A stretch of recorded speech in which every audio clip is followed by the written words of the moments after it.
Alhamdulillah. Nahmadu wa nusalli wa nusallimu ala rasulihil kareem wa ala alihi wa sahbihi ajma'in. Bismillahir Rahmanir Rahim.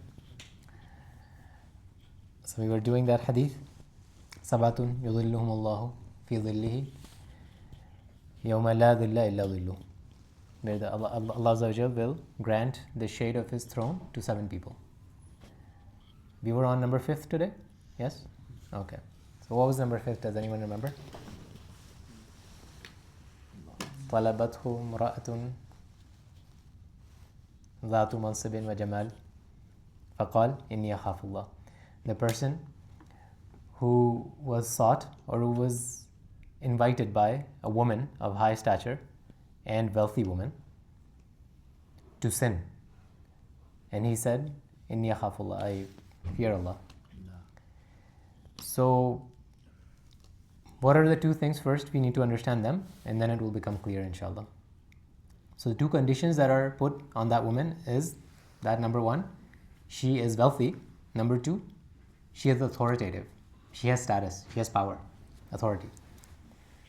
So when we don't do it, but if we were to go and approach a girl, what would stop us from doing it? You know, what would be the deterrence? Who would like to tell us? Snicker, otherwise it will be your turn. Who would like to tell us? We'll put our guests on the spot. He's like smiling. He's like, I hope it's not me, but it's gonna be you.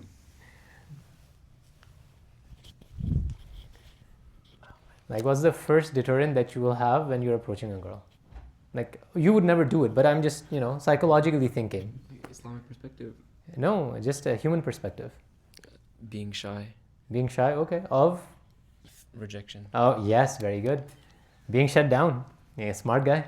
Like if I go and she just shuts me down, it'll be terrible. Why are you laughing? He's right. MashaAllah, very good. You can hand the mic to whoever you want, whoever you love the most. And I did it. No, it's his. This is the game. This is how it's played. You feel determined. This is the first thing, right? Being shut down. What's the second thing? Because we'll combine it all. We'll understand the hadith properly. Yeah. Psychologically, we'll unpack it. What's the second thing? They bring the mic close. Don't think too much. Just say it. It's okay. Refuse. Yeah, that's he got that. Refusal is done. Okay. What else? The first one actually would be, what if you didn't even like the woman? What if she wasn't pretty for you?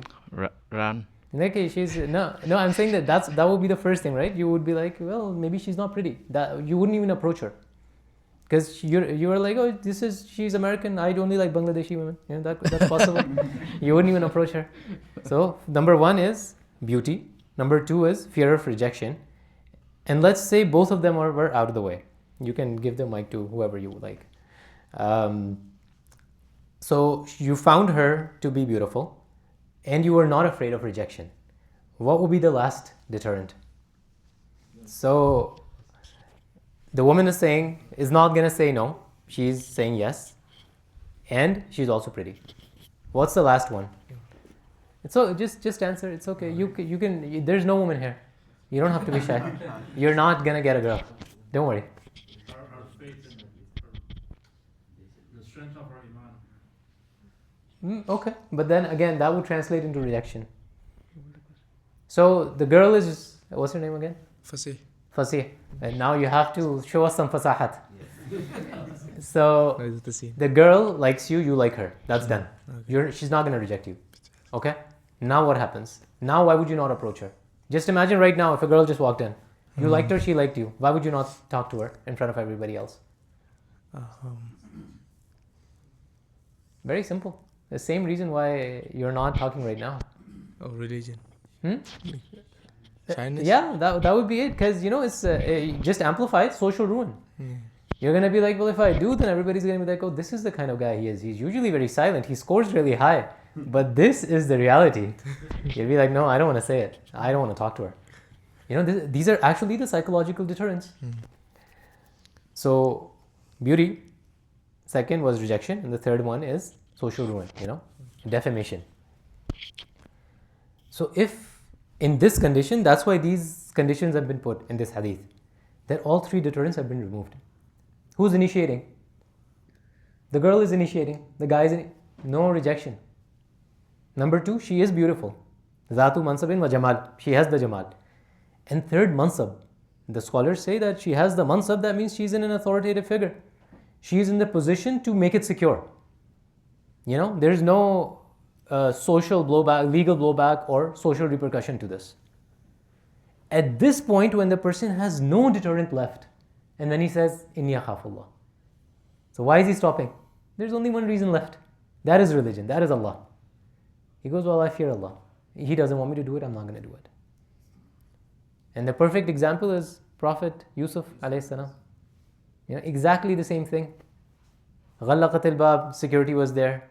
And she was the rawatu an nafsi. She was the one who was inviting. And she was the wife of the Aziz, the governor. There was no problem. But he said, Inni akhafullah, no. Ma'adallah, he said.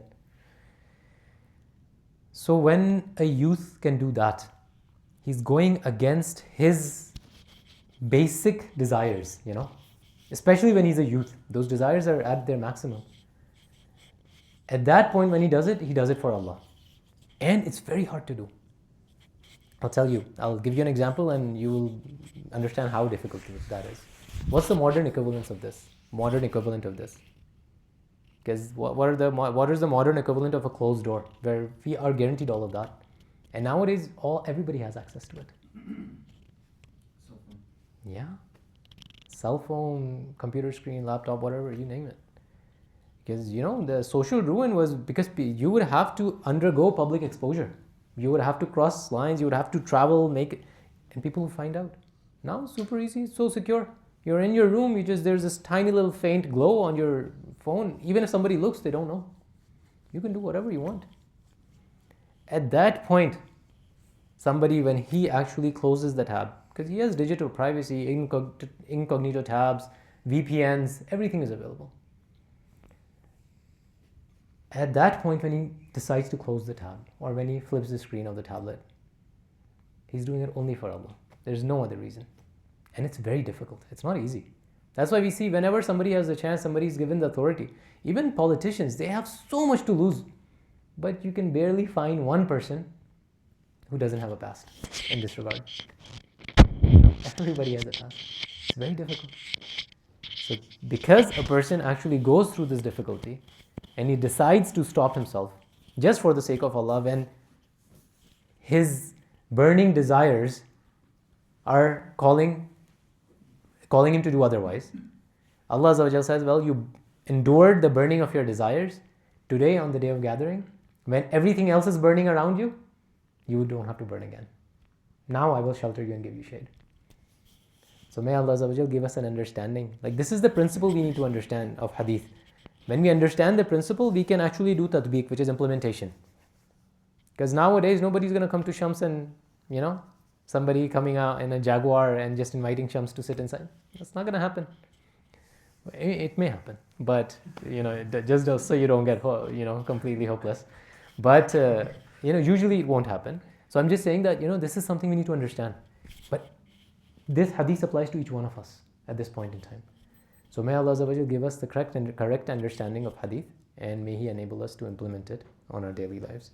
Subhanallah wa bihamdihi, subhanakallahumma wa bihamdika, nashhadu an la ilaha illa anta, nastaghfiruka wa natubu ilayk.